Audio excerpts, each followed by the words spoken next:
Emmanuel from Tech Insomnia here, and in this video I'm going to show you how to easily upgrade the SSD on a Dell Latitude 5540. I'll be upgrading to a Western Digital Black SN770 full NVMe M.2 solid-state drive. This simple hardware upgrade can dramatically improve your laptop's performance and extend its usable life, making it ideal for anyone looking to speed up an older laptop without breaking the bank. Now, the first thing you want to do is place it on a protective pad or surface in order to ensure that this brand new laptop doesn't get any scratches on the top cover. I'm going to place it on this thin pad of foam and wear nitrile gloves if you can. I know some in the computer world, they're kind of like against the whole glove thing, but it does give you a little bit more grip and it is easier to use the tools and perform this upgrade. What I really like about the design on the lower panel of this laptop is the screws don't actually remove from the lower cover, meaning they will stay in place. All you have to do is really unscrew them and they stay with the cover, so no needing to put the screws somewhere else and remember where they went. Once you've removed all the screws, including that sometimes elusive middle screw, use the plastic pry tool or a guitar pick or spudger to gently remove the back panel cover. Be careful not to snap any clips or damage any connectors. Take your time with this part and rest assured that patience is a virtue in this endeavor, especially with how easily some of the inner tabs can snap if the wrong amount of force is applied. Approach it delicately with a little bit of finesse.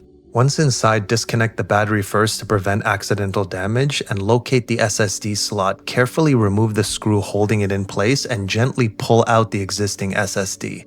Now, while I take care of this part, let's quickly cover some important SSD upgrade facts that some people may not realize. First, why am I installing a Gen 4 SSD in a laptop that only supports Gen 3 speeds? It might seem like a little overkill, right? But there's actually a huge advantage. Gen 4 drives like this Western Digital Black SN770 have higher endurance, better efficiency, and improved thermal management compared to older Gen 3 SSDs. Even though the speeds will be capped at Gen 3 limits, the controller and the NAND technology inside the SSD allows for smoother sustained performance, better multitasking, and lower power consumption. Speaking of power efficiency, did you know that upgrading to a NVMe SSD can actually improve battery life? Traditional SATA SSDs and older NVMe models tend to draw more power, especially under heavy workloads, but modern SSDs, particularly like this one, are designed to be far more power efficient, reducing unnecessary heat generation and keeping overall power consumption lower. Another big reason SSD upgrades are worth it is longer lifespan. Most people think SSDs wear out quickly, but a high-end NVMe drive like this typically lasts over 1,500 terabytes of written data, which is equivalent to writing 500 gigabytes of data per day every day for 8 years straight. You won't get full Gen 4 speeds, but you may still notice better multitasking performance and improved responsiveness compared to older Gen 3 SSDs. If you're copying larger files, rendering, or gaming, some Gen 4 SSDs with DRAM or smart caching can still outperform standard Gen 3 drives even at Gen 3 speeds. And for workloads requiring heavy simultaneous read and write like video editing, virtualization, or large database access, a Gen 4 SSD in a Gen 3 slot can still outperform lower-end Gen 3 SSD thanks to the controller efficiency and NAND improvements. So while we won't get full Gen 4 speeds here, the benefits of installing a Western Digital Black SN770 in a Gen 3 system are absolutely worth it.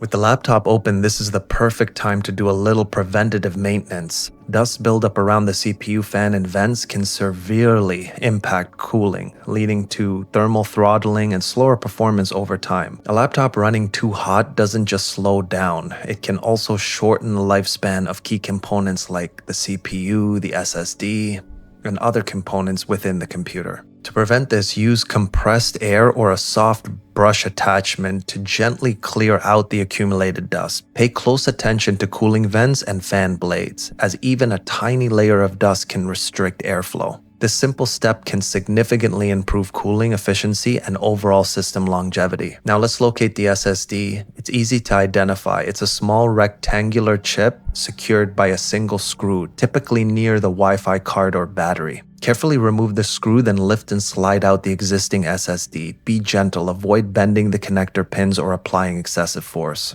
Before installing the new SSD, take a quick moment to check the surrounding components. Ensure the RAM modules, Wi-Fi card, and battery connector are properly seated and secure.